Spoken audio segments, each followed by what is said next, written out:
很小的时候，经常晚上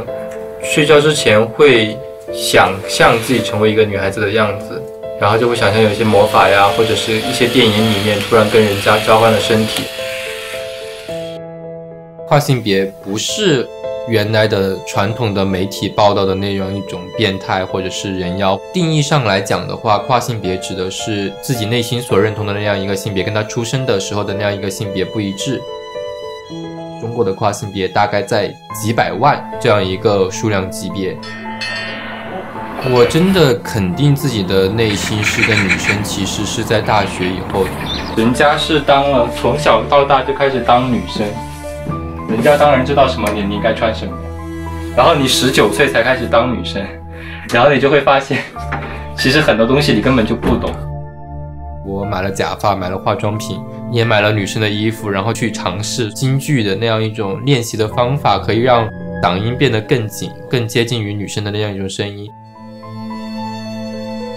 17年的1月份的时候也开始说是去使用激素，想自己从头到脚都跟一个顺性别的女生没有什么区别的那样一种状态。我的父母最后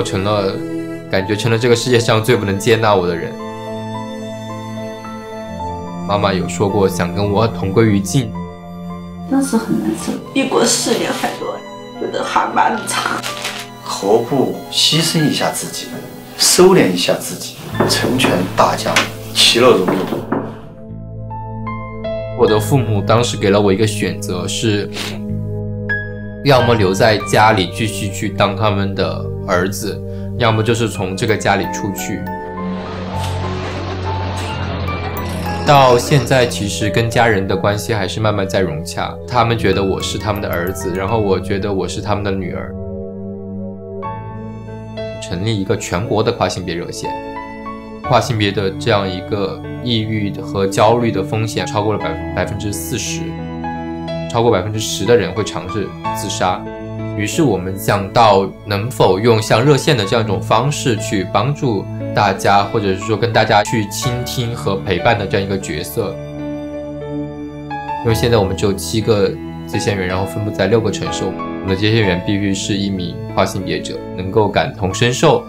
去年一共是有400多位来访，预计今年的数量应该会比去年会更多。接到过年龄最小的求助是有13岁的这样一个来访，其实有90%以上的跨性别在18岁以前就已经认同自己的内心有另外一个性别的存在了。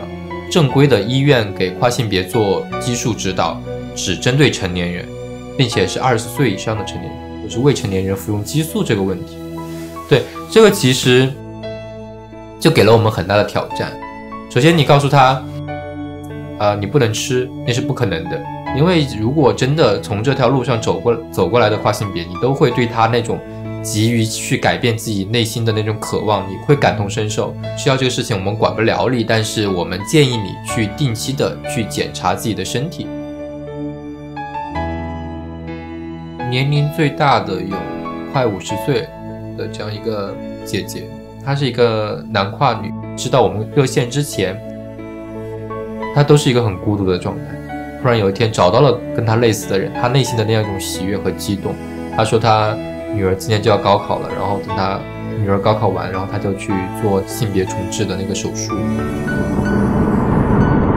现在自己有一份全职的工作，短视频的这样一个编导，也是一家 NGO， 闲暇的时间去做接线员这件事情。各行各业都有跨性别的存在，决定一个人性别的不是他的生殖器，而是他的灵魂。一个人是否善良，一个人是否真诚，一个人是否讲信用，跟他是什么样的性别其实是无所谓的。